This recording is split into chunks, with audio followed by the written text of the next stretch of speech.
My name is Nathan Crowley, and I'm 39 years old. For the past 8 years, I worked as a logistics manager at MidCorp Solutions, a mid-sized distribution company based out of Cleveland, Ohio. I thought I had job security. I thought my track record spoke for itself. I was wrong about a lot of things back then, but I learned something valuable about corporate politics and the power of strategic patience. If you enjoy stories of cold-blooded revenge and gripping plot twists, like this video and subscribe to the channel now.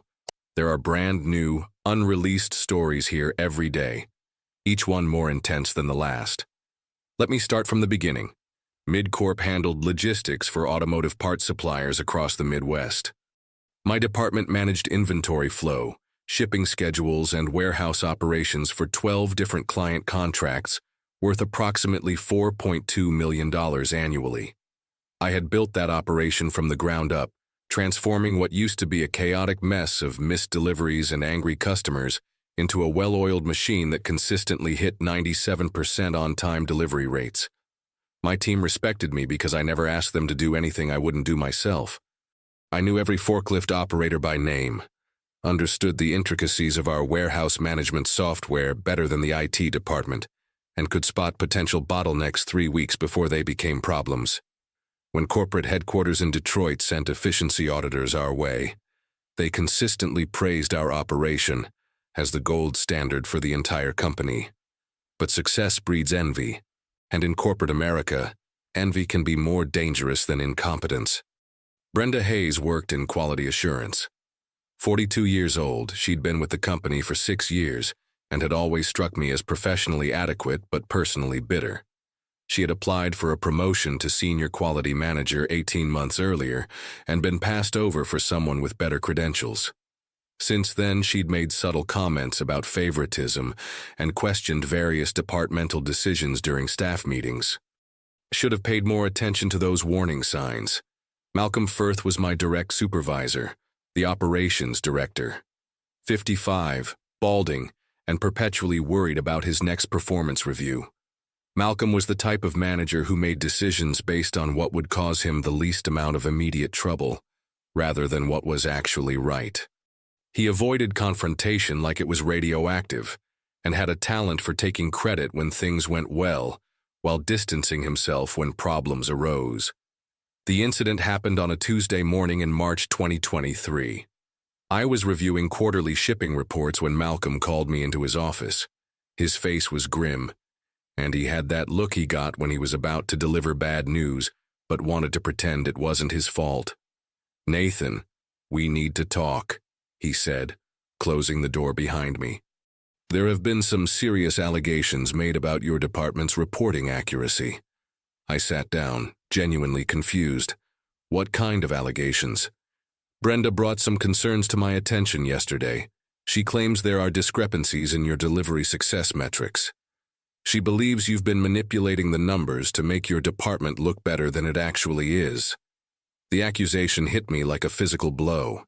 In 8 years, I had never falsified a single report. Every metric I submitted was based on documented delivery confirmations, client feedback, and third-party logistics tracking data. My reputation was built on transparency and accuracy. "Malcolm, that's completely false," I said. "Every report I submit is backed by verifiable data.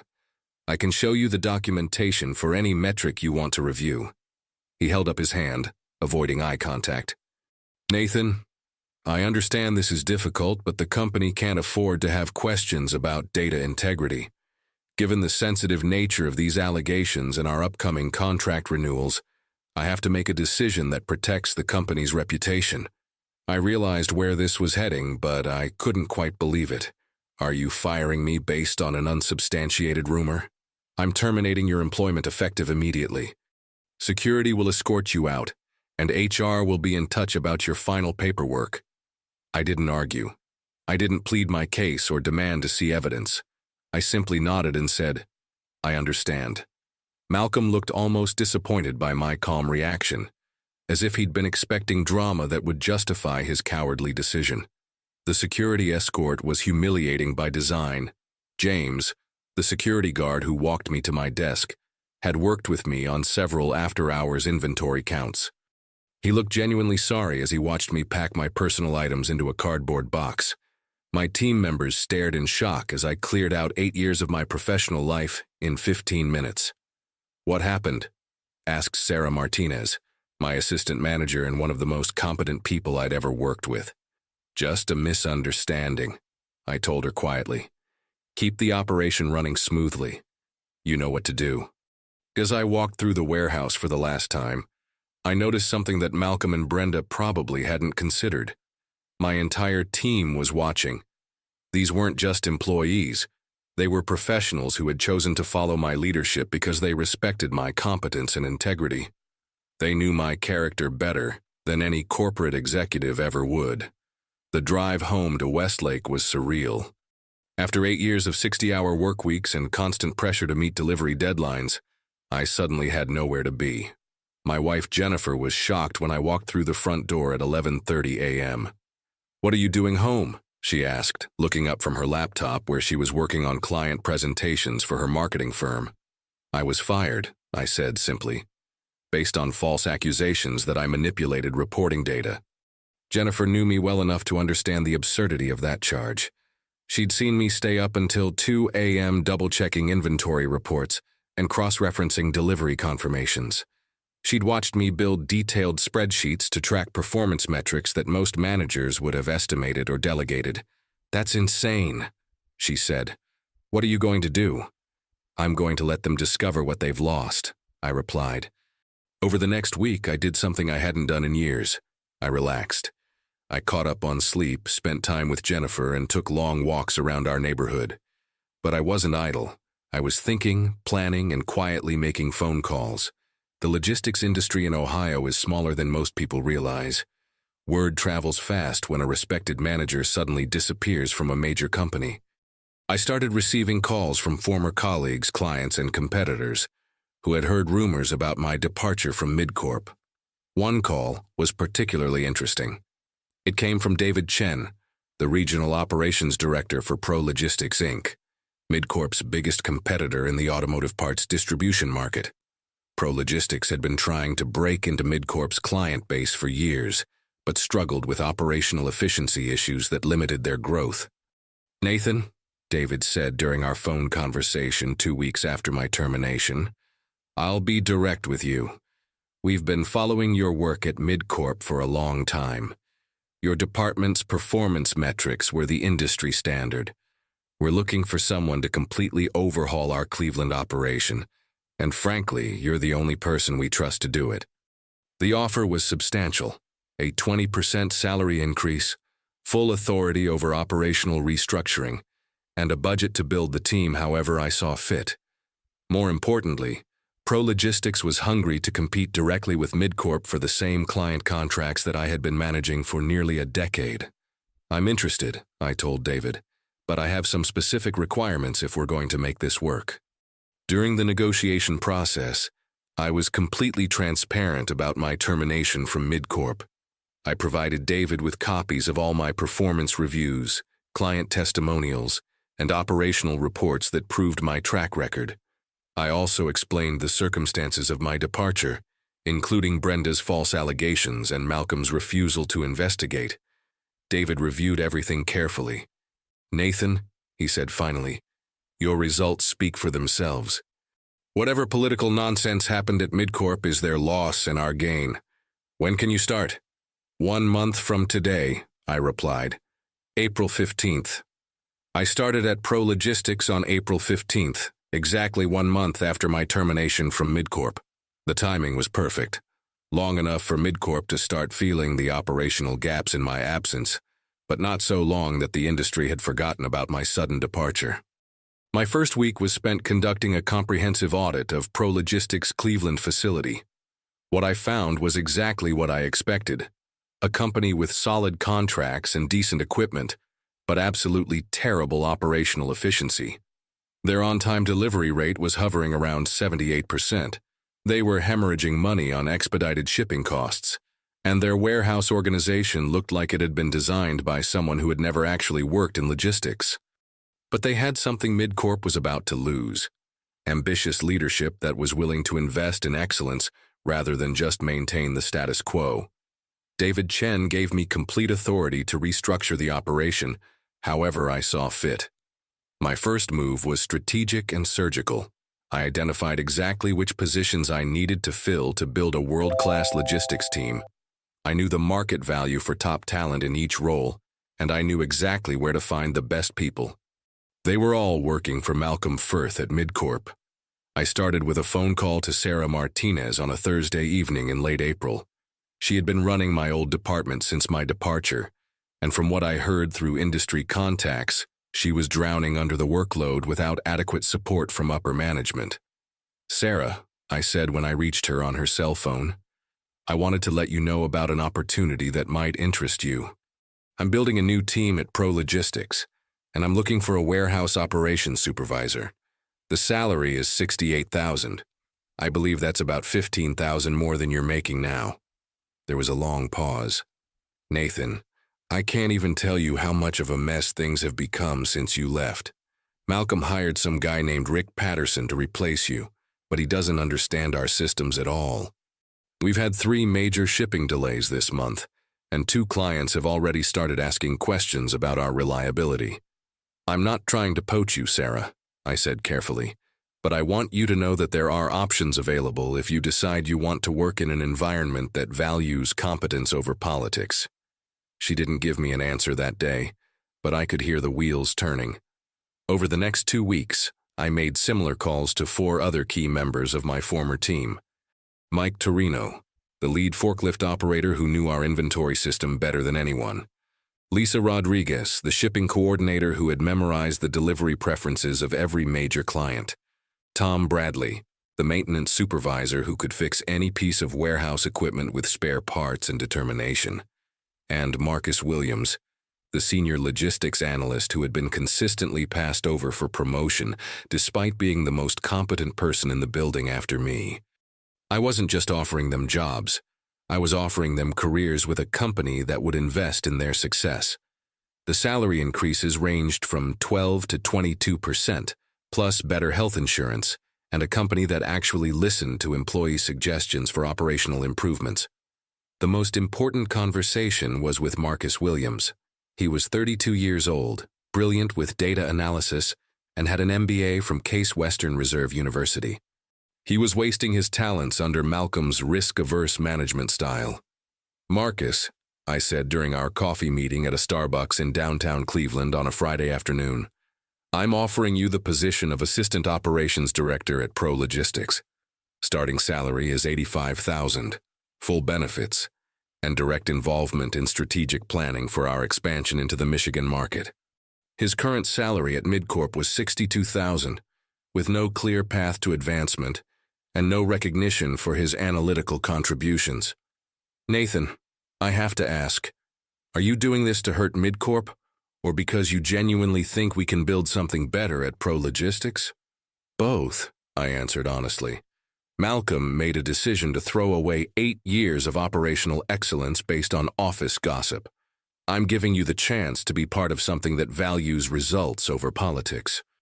What MidCorp loses in the process is their problem, not ours. Within the first 3 weeks of May, 5 of MidCorp's most critical operational employees had submitted their resignations. Sarah was first on May 3rd, followed by Mike on May 8th, Lisa on May 10th, Marcus on May 15th, and Tom on May 20th. They didn't leave together. That would have looked like a coordinated attack. Instead, they trickled out over the 3-week period, each citing better opportunities and career advancement as their reasons for departure. Malcolm was blindsided. According to Sarah, who was the first to leave and kept in touch with remaining colleagues, he called an emergency meeting after Marcus submitted his resignation and actually asked, "Why is everyone abandoning the company?" The answer was simple. They weren't abandoning the company. They were following competent leadership. The impact on MidCorp was immediate and devastating. By early June, just 2 months after losing their core logistics team, their on-time delivery rate plummeted to 63%. Rick Patterson, the replacement Malcolm had hired to take my position, lasted exactly 6 weeks before he submitted his resignation on June 1st. with a scathing email about impossible expectations and inadequate support systems. I heard about MidCorp's struggles through industry contacts and former clients who were growing increasingly frustrated with missed deliveries and poor communication. 3 of their major automotive contracts were put on probationary status by mid-June, meaning one more significant failure would result in contract termination. Meanwhile, at ProLogistics, we were executing flawlessly. My new team hit a 94% on-time delivery rate in May, our first full month together. By June, we were consistently at 96%. Word spread quickly through the automotive parts industry that ProLogistics had transformed from a mediocre competitor into a serious threat to established players. The real validation came when we started winning contract bids that MidCorp had held for years. In July, we secured the Midwest Automotive Parts contract worth $1.8 million annually, a client MidCorp had served for 5 years. In August, we won the Great Lakes distribution contract worth $2.3 million. Each new contract we secured was one that MidCorp lost, and everyone in the industry understood exactly why the shift was happening. David Chen was ecstatic. "Nathan, in 4 months you've increased our revenue by 38% and our client base by 22%. The board wants to fast-track your promotion to Regional Operations Director for the entire Midwest Division." But the most satisfying moment came during the annual Midwest Logistics Conference in Detroit in September. I was presenting a case study on operational turnarounds when I noticed Malcolm Firth in the audience. He looked tired, stressed, and significantly older than when I'd last seen him 6 months earlier. After my presentation, he approached me near the coffee station in the conference center lobby. "Nathan," he said, his voice barely above a whisper, "I think I may have made a mistake." I looked at him calmly. "What kind of mistake, Malcolm?" "The situation with Brenda's allegations. Maybe I should have investigated more thoroughly before making a decision." "Maybe," I agreed. "But that's not really the issue, is it?" He looked confused. "What do you mean?" "The issue isn't that you believed false allegations, Malcolm. The issue is that you threw away 8 years of documented excellence without conducting a single minute of actual investigation. You chose the easy path over the right path, and now you're dealing with the consequences of that choice." Malcolm's face flushed red. "You systematically destroyed my department. You stole my entire team. I offered career advancement to talented professionals who were undervalued and underpaid," I corrected. "They made their own decisions about where they wanted to work. The fact that none of them chose to stay with you should tell you something about your leadership style." In October, 3 months after our conference encounter, MidCorp lost their largest automotive contract, the $4 million annual Buckeye manufacturing deal that represented nearly 40% of their logistics revenue. The client cited consistent delivery failures and communication breakdowns as the reason for termination. ProLogistics was awarded the contract 2 weeks later. Malcolm was quietly reassigned to a lesser position within MidCorp's corporate structure in November. Brenda Hayes was laid off during the company's downsizing efforts in December that followed their contract losses. The irony wasn't lost on me. The person who spread false allegations about my integrity was eliminated due to the very real consequences of poor operational performance. Today, I'm the Regional Operations Director for ProLogistics Midwest Division, overseeing logistics operations across Ohio, Michigan, Indiana, and Illinois. My annual salary is $137,000, nearly double what I was making at MidCorp. More importantly, I work for a company that values results, invests in employee development, and makes decisions based on data rather than office politics. My former team members have all been promoted within ProLogistics' structure. Sarah is now the Cleveland facility manager. Marcus was promoted to senior strategic analyst, and the others have advanced to supervisory roles with significantly better compensation and job security. MidCorp still operates, but they're a shadow of their former presence in the automotive logistics market. They've struggled to rebuild their operational capabilities and have never recovered the client relationships they lost during their post-Nathan collapse. The lesson I learned from this experience is simple. Excellence always finds a way to rise, and mediocrity always finds a way to sink. When someone chooses political expedience over professional integrity, they don't just hurt the person they're targeting. They damage their own foundation in ways they rarely understand until it's too late. Sometimes the best revenge isn't what you do to your enemies. It's what you achieve despite them. If you enjoyed this story, like this video and leave a comment telling us what you thought. And if you're not already subscribed to the channel, please subscribe and hit the notification bell to receive alerts about new stories like this one. Thanks for watching, and see you next time.